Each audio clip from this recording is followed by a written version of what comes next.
কি গো আপনদা, তোমার 2 সপ্তাহ পরে বিয়ে, তা দেখছি রোজই নতুন জামা পরছো, হেয়ার স্টাইল করে আসছো, এখন আবার মাঠে এসে হলুদ মাখছো গা ফর্সা করবা বলে। তা ভালো ভালো। তা বলছি, তোমাদের বাড়ি দেখলাম মিস্ত্রি কাজ করছে, বুঝলে? কেন, বউ আসছে বলে কি নতুন দোতলা ঘর করছো? আরে না না, পায়খানা খানাটা হয়ে রয়েছে নষ্ট, ওটা এখন রিপেয়ারিং এর কাজ আচ্ছা, চলছে আচ্ছা। বটে।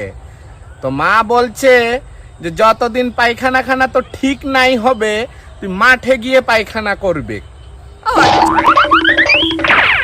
नहीं नहीं नहीं नहीं सारुण के यहाँ कुछ तो गड़बड़ है, जरूर कोई ना कोई गड़बड़।